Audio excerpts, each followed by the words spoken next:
Hello, hi there. Um, Today I'd like to speak about yet another aspect of spherical thinking, synergetics, and the way of the spheres. So I thought today I'd like to speak to you about what in the writings of Buckminster Fuller was called anti-tetrahedron. But since I'm not speaking of tetrahedra or polyhedra at all anymore, as I realized, well, there isn't really any hedron there. There's no surface in these things. These structures aren't solids that are, um, defined by a non-existing membrane, but actually these are basically spheres that are drawn together, closest packed or closest drawn. Um, and between the spheres, there's always openings, which I call eyes, right? So this is an 8 eyes, for instance, has 8 eyes, 6 spheres. But the 4 eyes, the beginning of all structure, not all structure, that's actually the triangle itself, but of all bodies, all systems. The simplemost of those is indeed the 4 eyes. And the 4 eyes, let me just grab one here. Oh, let's just quickly make one from these. I'm well prepared, as you see. I will keep drawing in more and more things from somewhere off camera.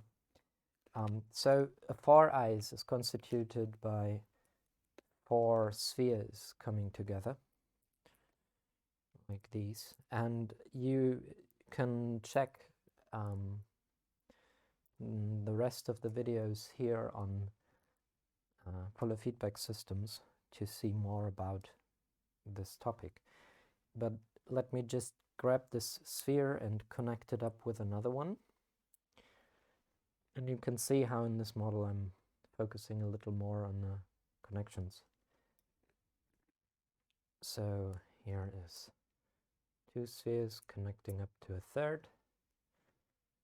And now we get something very dynamic indeed. And as those two meet up, we get a triangle which is able to hold its shape. Hence, it is the embodiment of structure. And when we add up another sphere here and have that connect up with all the rest of them, nope. No, now we get a pair of eyes, which is a hinge. And as it bats its wings, it'll link up this last connection, and we end up with the 4 eyes, which is the first sphere made of spheres. You have 4 spheres, 4 vertices, therefore, that have approximately the same distance from a common center of gravity, a common heart, and by their presence they delineate 4 eyes that are planes that are creating a membrane that remembers inside and outside. It bounds. It's a boundary binding inside to outside. So here's 4 eyes. But as I said earlier, I wanted to speak of what Bucky called the Anti-Foureyes. So where is that, and what is that really? Well,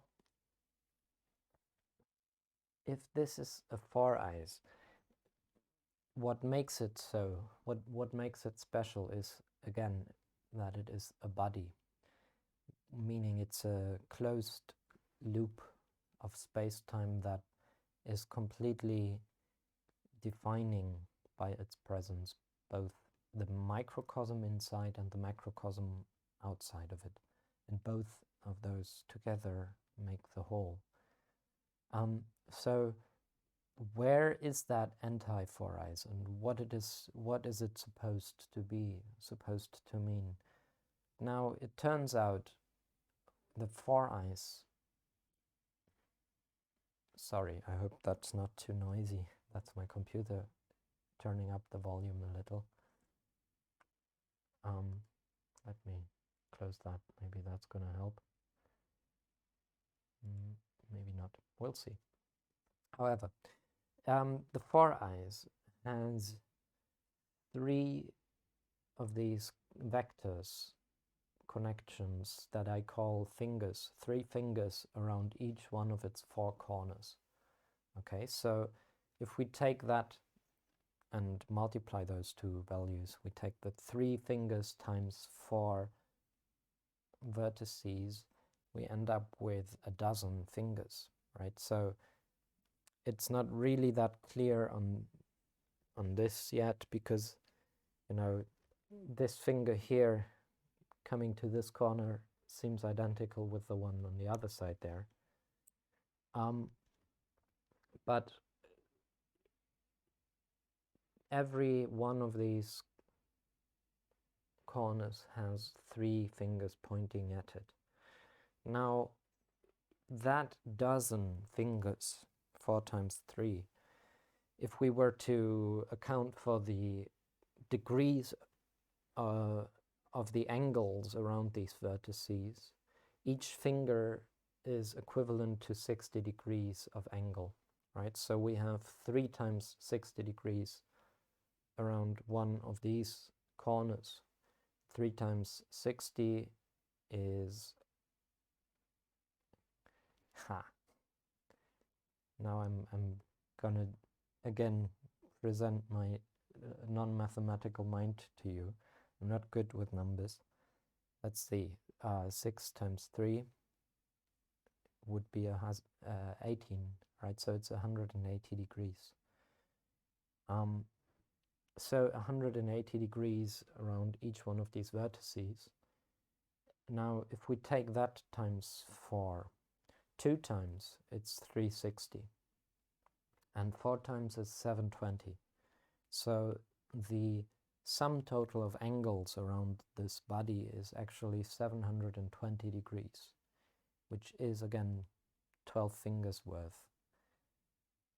12 times 60. 720 degrees. That is also 2 full circles, right? If one circle is 360 degrees, so 2 circles is 720. All right, so here is where we can begin making sense of the anti-tetrahedron or Anti-Foureyes, because it turns out, you know, if we had what we call a plane around each one of these vertices, well, we would have really 6 fingers around the vertex.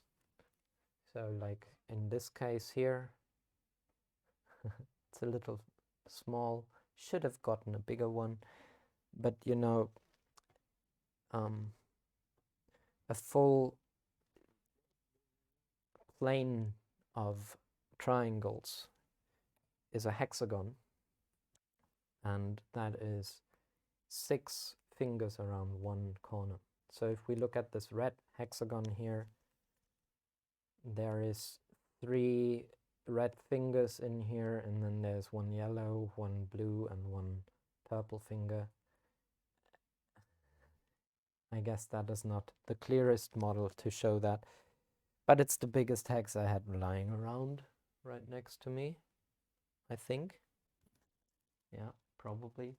So anyways, if we consider, you know, drawing circles, we get 6 circles on the circumference of 1 circle if we keep the same radius.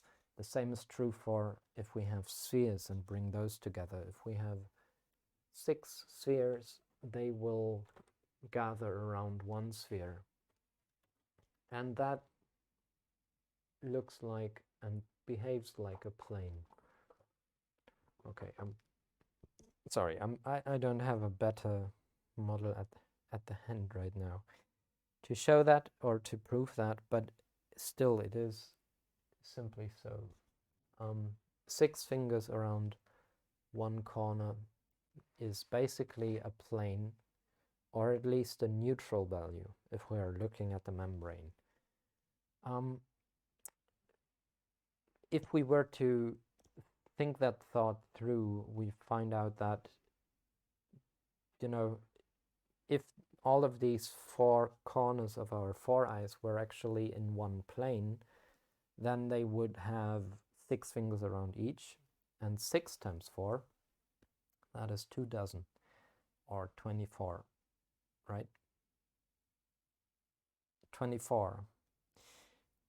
Well, we don't have 24 fingers anymore, we have 12. So what we've taken out of the plane, out of the 24, is a dozen. We've taken out a dozen, and what remains is a dozen fingers. Okay?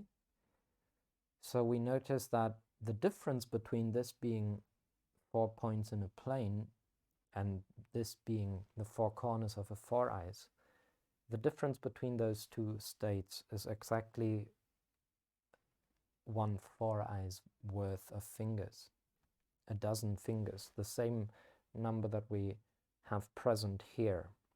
And mind you, yes, this is only 6 fingers, but each one of those is actually half of,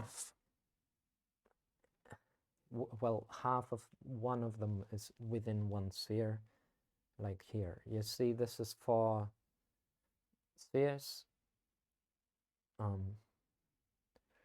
and there is one sitting on top of 3, and this here, this black and white finger that is connecting the 2 hearts of these 2 spheres, one here and one there, that finger is half within one of those and half within the other, right? So it's basically the radius of one sphere plus the radius of a second sphere. So it's equivalent to the diameter of one sphere, but it is already the presence of two spheres, 2 radii, and in a way 2 fingers, because it's actually pointing both ways. So for the sake of looking at this, in this case, we may consider each one of these to count double. And then we realize that indeed, to make this shape, to make this body, what we've taken out of the plane, one plane of space-time, which is a triangular frame, what we've taken out of there is indeed a dozen times 60 degrees. Yeah, which is 720 degrees, which is 1 foreeyes. And this actually holds true for everybody. So we could look at any one of these shapes. For instance, this one, I showed you that one earlier, it's the 8 eyes, and we see it has 6 vertices, so it's actually 6 spheres brought together. And out of those 6, each one of these vertices has 4 fingers. And 4 fingers, that is 2 fingers less than 6, right? So we have 2 fingers taken out for one vertex, and we have 6 vertices, which is 6 times 2, which is a dozen. Okay, so here we have the 8 eyes, and we still have the same number of fingers taken out of the one plane of space-time to have it fold into this body that is, again, defining inside and outside. So here is 2 of these, right? Both have different kinds of topologies or topographies, but what is taken out to make them the whole shapes they are is indeed the same. So we could look on, go into more and more of these shapes, and maybe we look into one more because it's, the third out of these very basic of shapes, like the basic three shapes of space-time, which is the dozen and 8-eyes. And if you were to count, this one has actually 5 fingers around each corner, see? And it has a dozen corners, because this is actually a dozen spheres around none. So it's a membrane of a dozen spheres, and if we take a dozen vertices and each one has 5, then what we've taken out of the whole is again 6 times 1, because the difference between 5 and 6 is 1, and we take that 1 times a dozen, and we get a dozen fingers taken out. So again, the difference between this here being a plane and being the shape it is indeed 720 degrees. 2 full circles are indeed 1 Foureyes. All right, so we see a pattern emerging, right? We can notice that indeed for everybody, this holds actually true if we were to look at anybody in the universe, you and I included, or as Bucky pointed out, a blue whale and a tulip, and a crocodile, I think he also said. But also, all kinds of other geometries and shapes. If we were to count the whole of all the points those have in their membrane, and we were to multiply that number of points or vertices around the membrane by 6, which would be a plane again, then we would get a certain number, which is whatever number, right? But if we were to then look at the sum total of angles that we find around each one of those vertices on the membrane of our body, then we would find out that indeed the difference between that number we just got by multiplying and all that and the number we actually find present is always 720 degrees. It's always 1 Foureyes.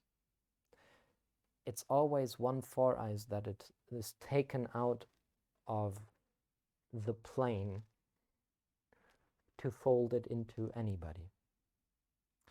Okay, so that's one way to look at the Anti-Foureyes.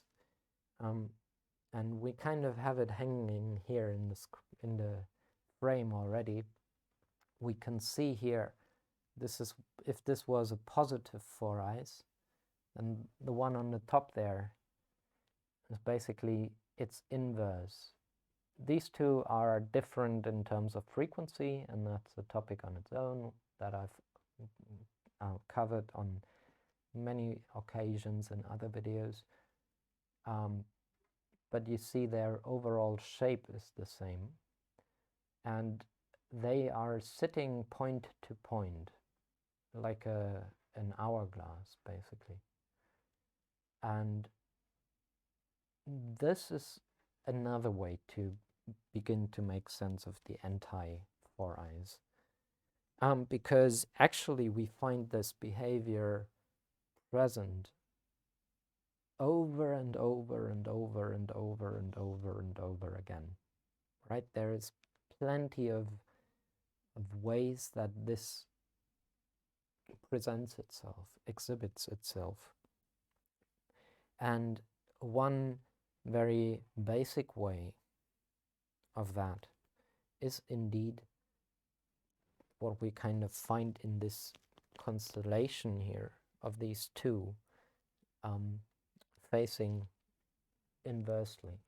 And what that originates with, arguably, is this shape, which is the mother of all spheres, or as Bucky called it, the vector equilibrium. It's a dozen around one sphere, and see, it likes to dance. But you see that these two things that I'm having my fingers in right now, these two shapes, that is two Foureyes, a positive and a negative, if we so like to frame them. All right? So what goes on there is that we have 3 layers of spheres, right? We have 3 spheres, then we have 6 around one sphere, and then we have 3 spheres again. But those two are, these two sets of 3 are kind of inverted. You see, one is pointing at me on the top here, and one is pointing at you on the bottom there. And this is a way of these two, and we actually notice there's not just these two, there's these two, and then these two, and these two, and those two. So that's 4 sets of these pairs. Why is it 4? Well, it turns out space-time has 4 planes, which is what we already find with the 4 planes of the Foureyes, but also indeed with the 4 hexes. You remember I showed you the red one here earlier.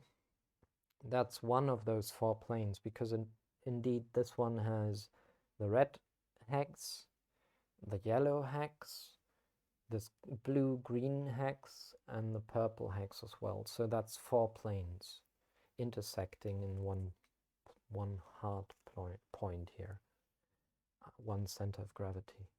All right, so indeed we have 4 of these pairs of Foureyes, which are each in themselves constituted by what we could consider a positive and a negative Foureyes. And that is pointing towards something again, because we can actually look at the Foureyes and notice it has a very peculiar behavior present in itself, which is we can actually turn it inside out, right? So I could have this Foureyes here, and this one is a bit flexible because of the beads, so I can actually inverse it. I can just push this corner through to its opposite eye here. Let me do that a little closer to you. So right now the point is facing to me and the eye is looking at you, but now we inverse it and we push that very point towards you, and the eye is now looking at me, right? So that is something very special, right? Everything in universe, everybody in universe has inside and outside, and both inside and outside are congruent, right? They are the same, basically, one side, but 2 sides of the same. And when we have a sphere, you know, the outside may be convex, dispersing whatever meets them, while the inside is concave, collecting, remembering, right? So those 2, inside and outside, are actually the same membrane, right? So similarly with this, we have inside and outside, but what we can actually do with this is turn it inside out, just like a glove. You know, a glove that fits my one hand, if I turn it take it off my hand and invert it, it will fit the other hand. So one hand is right and the other is left, or inside out indeed. And the only shape out of all the shapes of universe that can actually do this is the Foureyes, right? With all the other shapes, you see, like this. In this here, there's always a vertex opposite a vertex. So I cannot indeed push this through. I can push this in, like so, and take the structural integrity out of it. But now we have two congruent, what they call pyramids, right? But we couldn't push this through and out the other side. That's impossible, indeed.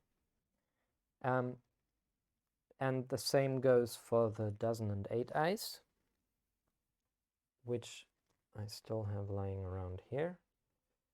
Oops, sorry, I don't have to push here back in there, but I really like to.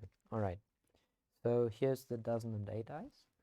And also this one, we can dimple, as Bucky called it. We can push this vertex in, and it turns from convex to concave.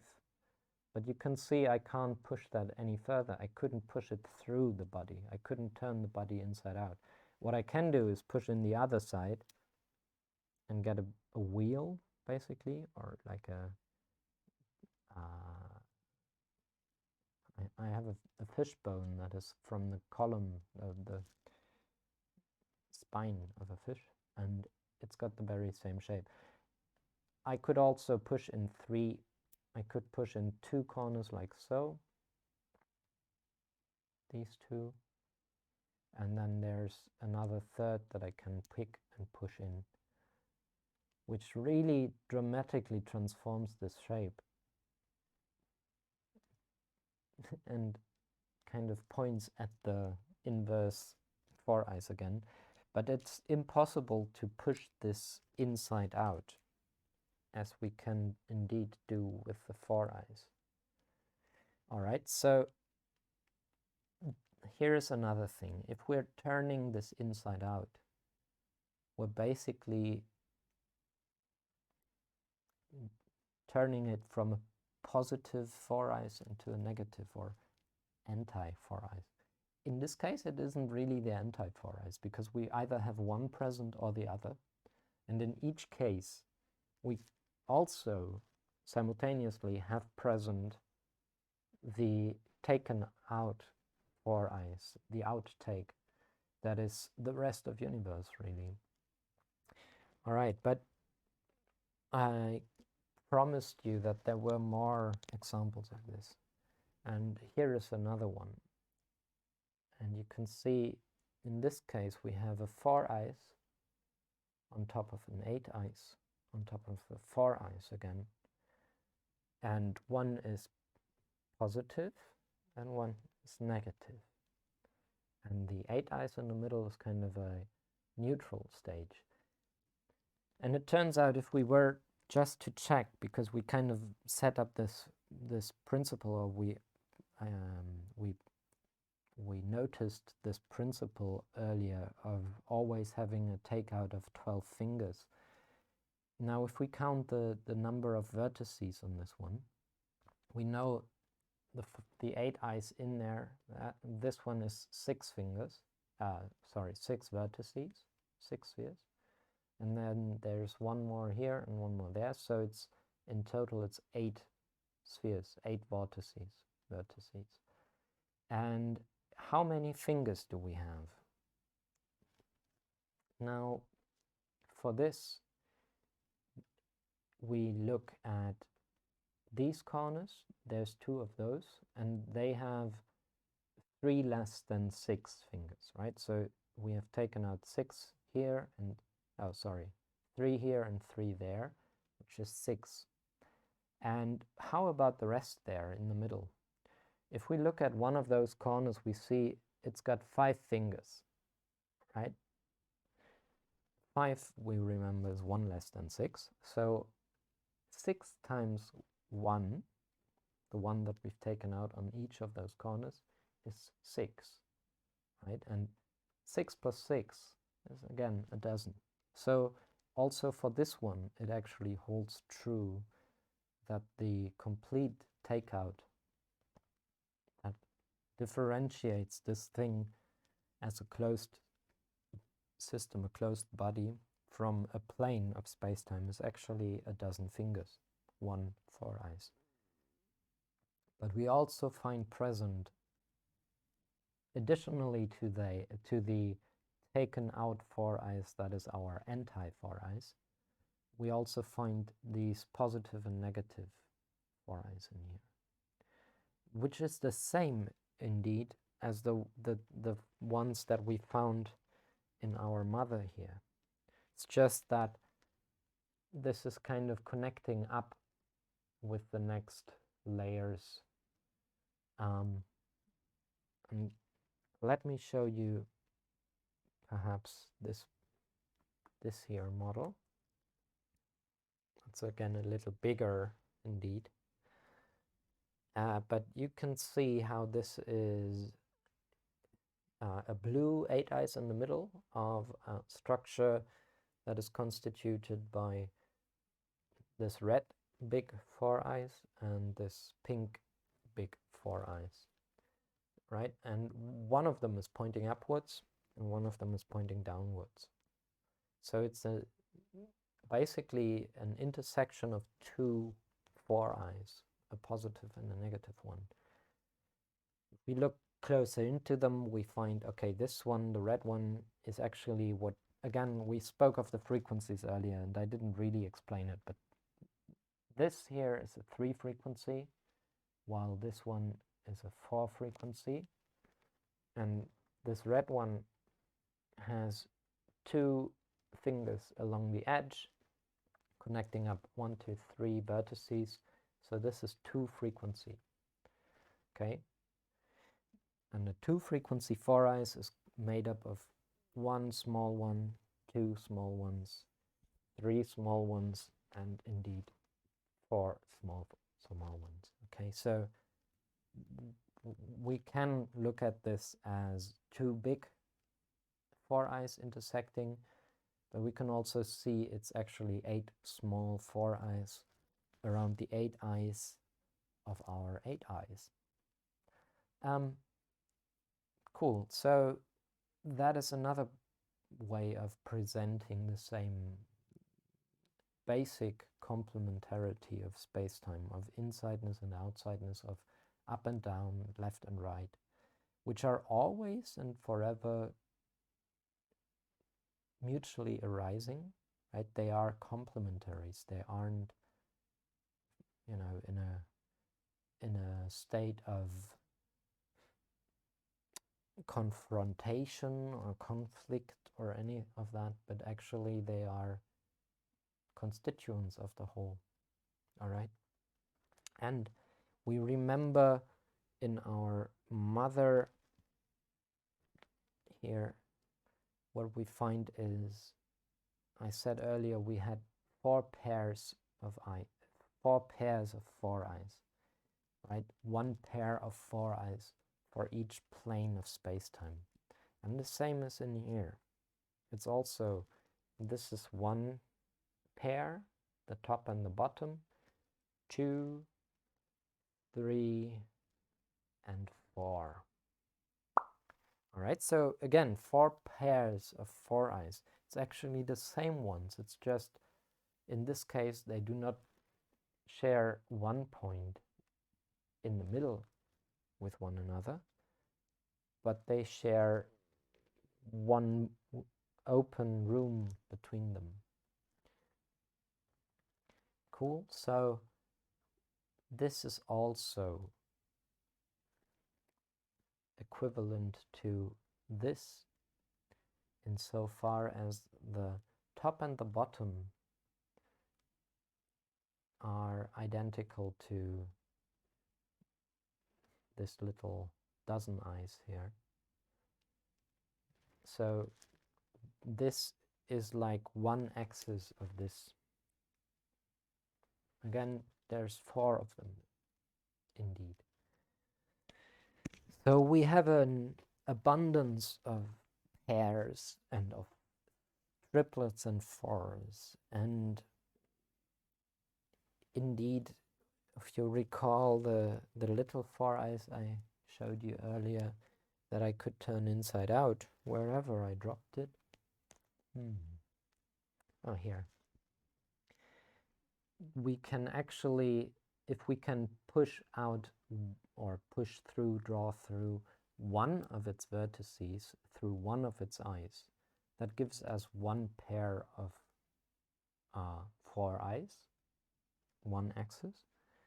But then we have another pair here, right? Another vertex, and another one here. And finally, now I'm confused which one it would be, which one I haven't yet pushed through, perhaps this one. But anyways, we know we can push through each one of those vertices, turn it inside out through the opposite eye, which allows us to do it in 4 directions again. And if each direction has one positive and one negative, then again we have 4 pairs of them, all right? So there is a certain resonance here between these pairs of 4 eyes and the actual pairs of 4 eyes that are the positive or the present 4 eyes of everybody, and the outtaken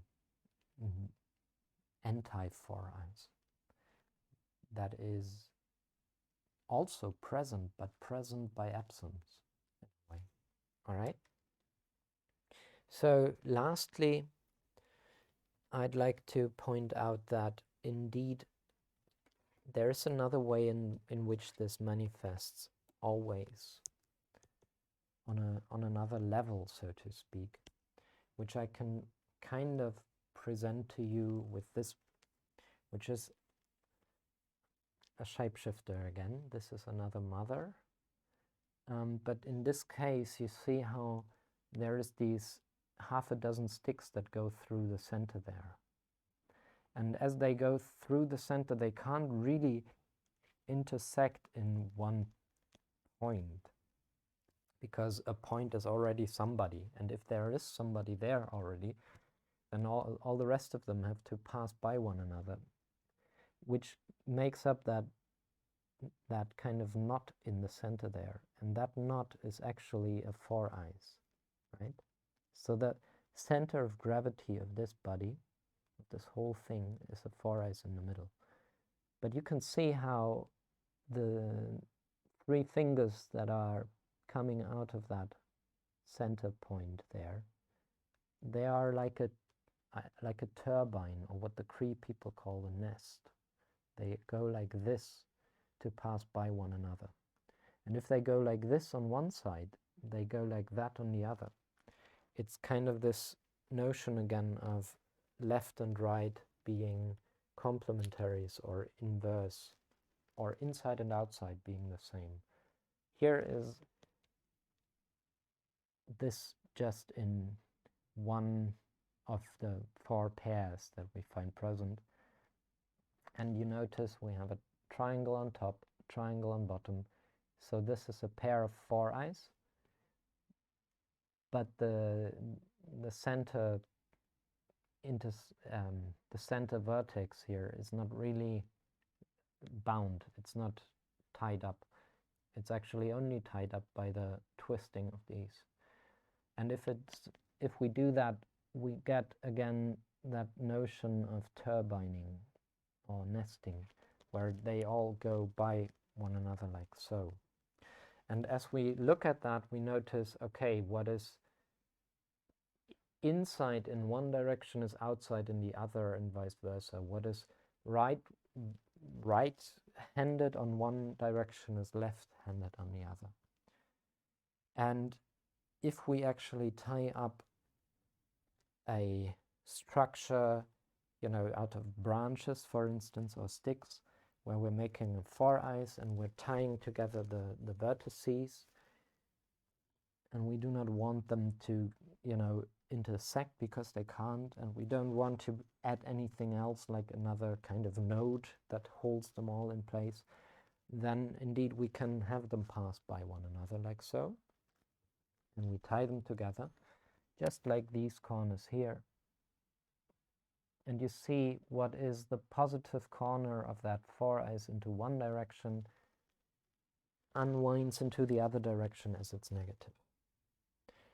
And in that way, we again find present with everybody this kind of inverted self that is the outside. All right, so that were quite a selection, quite a collection of examples of ways of considering the Anti-Foureyes. And mind you, this whole thing with the dozen fingers around each corner that is taken out, or around the sum total of vertices of a membrane, it's a very, very, very useful kind of knowledge. Because in the end you can basically make any kind of shape, and it will turn up to be a whole membrane if you manage to take out exactly 720 degrees over the whole thing. Now if we're working with left angles as I do, where every triangle is 60 degrees triangles, equilaterals, then we can really count those fingers, and it's always a dozen of them that needs to be taken out to make the whole thing. But if we're playing with, you know, different kinds of triangles, where we take out, where we change the dimensions of the fingers, basically, we get different kinds of angles connected to each finger. But even then, if we were to very finely count the, you know, define or measure really the angles around each corner, the degrees, the sum total of degrees would still would still add up to 720 that were taken out over the whole to make the whole thing. It may be, you know, a fraction of a degree over every vertex if you have a very, very high frequency complex system. But in the end it will add up to that. And as a matter of fact, here is a high frequency complex system. This very Foureyes here in the front of the camera is a 4-frequency Foureyes. And you notice there is quite a number of vertices in the membrane. But if you look closely at them, you'll notice that, you know, each one of them, those at the corner, no, at the edge here, along the edge, they have 6 fingers around them. 2 along the edge and 2 pointing onto one eye and 2 into the other. If I'm looking at these vertices in the plane of the eye here, they actually have 9 fingers pointing at them, but only 6 of them are along the membrane. And in the end, there's only 4 vertices, namely the 4 corners of this Foureye that have less than 6 fingers in the membrane, which is, again, 3 per each. And if we take out 3 for 4 corners, then we have taken out a dozen in the end. And you see there this pattern unfolding that is, you know, common to each one of us. However complex we may appear, this always holds true. And it's a very beautiful condition, because it kind of signifies that each one of us that has inside also has outside. For each inside that we carry with us, within us, we've taken one Foureyes out of the whole. All right, so with this I'm gonna say goodbye and look forward to our next meeting. Have a good time.